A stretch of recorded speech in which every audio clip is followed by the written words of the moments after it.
Então, continuando. Aí, deixei o nosso queridíssimo paciente sair, né? O paciente é outro. O recém-nascido sair. Saiu, tal. Retirei a placenta, qual é o próximo passo? Tem que limpar o útero. Eu vou fazer limpeza manual do útero, a famosa toalete uterina. Fiz o toalete uterino, tudo limpinho, retirei tudo que era sangue, retirei coágulo, retirei. O que mais que eu retirei? Retirei coágulo, retirei todos os líquidos. Deixei bonitinho no meu querido ambiente do, do negócio, né? Aí fiz a minha. Sempre fazendo o quê? Controlando o sangue, né?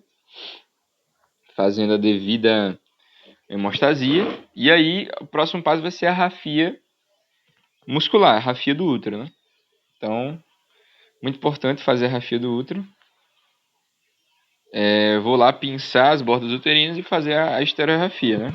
Sempre lembrando de poupar o endométrio, né? O endométrio ele não deve entrar nessa rafia. E aí, toda a camada que eu fiz a secção, ou eu aproximo o que eu divulsionei, ou eu faço a rafia do que eu separei. Então, a única coisa que eu não vou fazer é rafia do peritônio. Por que eu não faço rafia do peritônio? Porque o risco de endometriose, o risco de infecção, o risco de infecção é o mesmo do que se você fizer a rafia. E, além disso, o pós-operatório é mais curto, a dor é menor no pós-operatório. Então, só tem benefício você não fazer a rafia do peritônio, né? Depois a gente vê lá melhor quais são esses elementos que eu dei uma esquecida. Mas, enfim. Aí eu fui lá, na sequência, o útero, deixo o peritônio, aí depois eu aproximo o músculo reto do abdômen, faço a rafia da aponeurose, tecido subcutâneo e depois pele, beleza? Bem lógico fazer essa sequência, né? Lembrar sempre também antes de fechar o músculo reto do abdômen, eu tenho que limpar a cavidade abdominal, beleza? Limpei a cavidade abdominal, fiz a limpeza, não posso deixar sangue, porque aí justamente eu posso ter muita irritação, inclusive do diafragma, o nervo frênico pode ficar irritado, né? Então, irritação do nervo frênico é comum se você vai lá e deixa justamente, como se você estivesse fazendo um sintoma de peritonite nesse paciente. Então, a lógica é essa, certo? Agora, vamos a respeito da incisão longitudinal da parede, né? Então, quando é que eu vou fazer a incisão longitudinal da parede, né? Que é justamente diferente do Fanny Steele. Então, quando eu preciso fazer uma extração rápida do nosso queridíssimo bebê, né? Então, basicamente, é quando tem algo na cavidade abdominal que impede com que eu faça a Fanny Steele, né? E aí eu preciso de um campo operatório maior, preciso fazer uma incisão uterina que não seja a incisão uterina no segmento inferior. Então, tudo isso é motivo para eu fazer uma incisão longitudinal. Então, a incisão longitudinal da parede abdominal, junto com a incisão do corpo uterino, ela tem uma relação extremamente íntima, né? Então, lembre comigo, vamos lá. Quais são as condições que eu tenho que fazer incisão da parede abdominal? Eu vou fazer incisão da parede abdominal longitudinal, né? Fazer infraumbilical. Quando eu precisar ter um acesso mais rápido à nosso queridíssimo ambiente, né? Quando eu preciso fazer uma incisão no corpo do útero e não no segmento inferior do útero, ou então quando eu preciso de um espaço maior para fazer uma incisão. Então, se eu precisar fazer uma esterectomia, eu preciso de um campo maior para fazer uma esterectomia. Então, não adianta fazer a Fanny Steele. Se eu vou fazer sei lá, cirurgia de emergência, porque eu tenho alguma outra complicação lá. Sei lá, vou fazer uma miomectomia depois, precisa de mais espaço. Aí não dá para fazer por ali. Não sei se dá, mas eu tô chutando. E aí, se eu preciso de mais espaço, ou então eu tenho alguma coisa impedindo o acesso pelo perfanistil, então eu tenho que fazer uma incisão longitudinal, né? Ou então se eu preciso fazer uma incisão uterina corporal. Essa é a lógica. Então, basicamente, é só em situações especiais, quando eu realmente preciso de mais velocidade, mais campo, desviar de alguma coisa que está impedida, ou então fazer uma incisão uterina. E uterina corporal. E quando é que eu preciso fazer uma incisão uterina corporal? Justamente quando o meu segmento inferior está com algum problema. Que segmento é esse? Então vamos imaginar. Tem um segmento inferior que está com mioma. Eu tenho um segmento inferior que está incompleto, ele não se formou durante a gestação. Eu tenho um segmento inferior que está sem capacidade de acesso, né? Quando eu tenho justamente um câncer de colo que está invadindo ele, né? E também quando eu tenho uma cicatriz longitudinal prévia. Então, basicamente, se a minha cicatriz ela já é longitudinal, não há sentido eu fazer aí um funny steel, beleza? Também se eu tiver varize no ambiente segmentar, certo?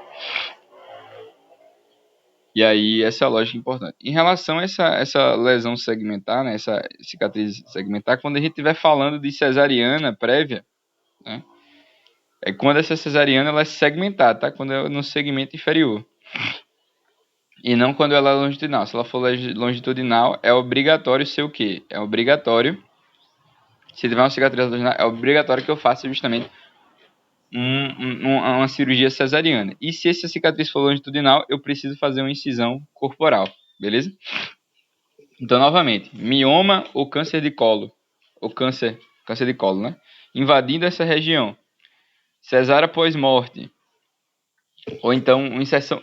Pronto, isso aqui é legal, né? Uma placenta lá presente também faz essa diferença. Então, tudo que tiver um segmento prejudicado. Então, se eu tiver placenta no segmento, se eu tiver câncer no segmento, se eu tiver mioma no segmento, se eu tiver varizes no segmento, se eu tiver um segmento que não se desenvolveu, se eu tiver dificuldade de acesso no segmento, ou então se eu tiver justamente uma cicatriz longitudinal prévia, eu vou fazer incisão uterina. E se eu preciso fazer incisão uterina, eu vou fazer o quê? Uma incisão longitudinal. E a incisão longitudinal de útero, ela recomenda uma incisão agora uterina corporal. Deu para entender tudo que é lógico? Então, lembra lá em cima.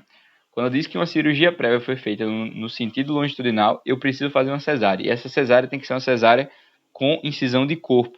E se é uma incisão de corpo, tem que ser uma com incisão longitudinal. Então, uma incisão longitudinal prévia exige uma incisão longitudinal de parede. Beleza?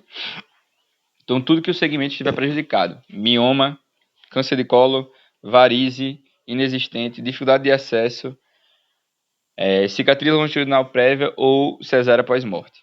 Certo? Show de bola. E aí a gente tem justamente o fechamento do peritônio, né? O fechamento do peritônio ele é muito importante, né? Ele é importante não ser feito porque eu vou ter menor tempo cirúrgico, menor dor pós-operatória, retorno mais fácil das funções intestinais. Então, se eu fechar o peritônio, o que é que vai acontecer? Basicamente, eu posso ter um ilho paralítico que vai demorar e eu fazer justamente menor chance de aderência, né?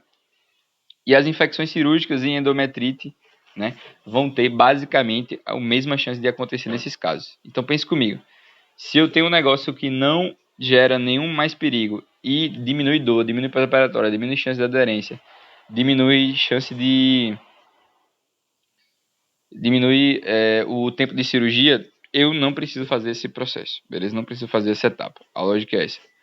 Né? Então, não precisa fazer a rafia do peritônio. Por quê?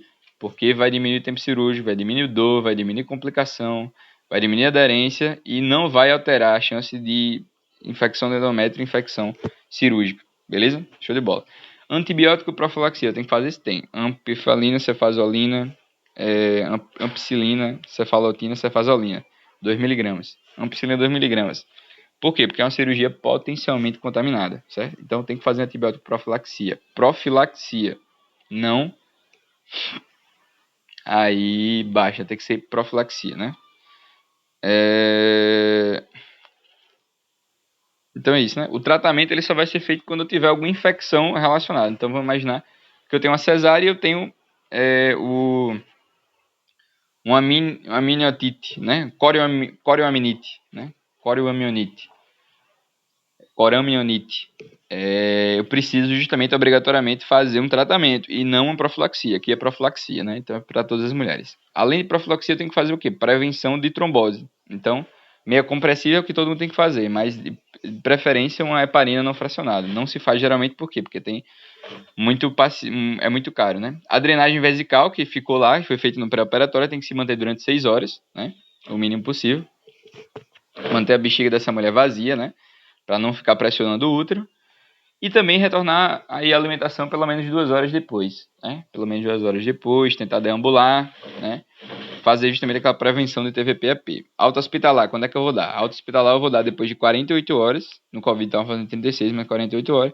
E se eu fizer justamente uma cirurgia que não seja com pontos absorvíveis, tem que voltar depois de 7 a 10 dias para retirar esses pontos.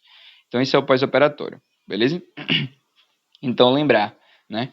Esses pontos são interessantes aqui, né? Quando é que eu vou fazer uma incisão longitudinal e não uma incisão no fanistio? Quando eu tiver necessidade. Eu quero ver mais, eu quero ser mais rápido, eu não estou conseguindo fazer a inicial, ou então quando eu tenho que fazer um acesso uterino corporal, né? E quando é que eu tenho que fazer um acesso uterino corporal? Quando eu tenho uma cicatriz prévia que seja longitudinal e quando eu tenho algum problema, ou uma cesárea pós-morte, ou algum problema no segmento inferior do útero. Seja varize, seja mioma, seja colo, seja placenta, a própria placenta presente no segmento, uma placenta de implantação baixa, ou então alguma dificuldade de entrar, ou então a não formação do segmento interior. Então, basicamente é isso.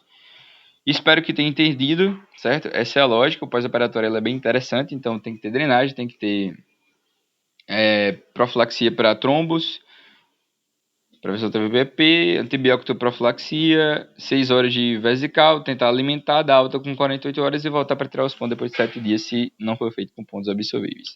Muito obrigado pela atenção, esse assunto foi bem curtinho, mas bem interessante. Um abraço.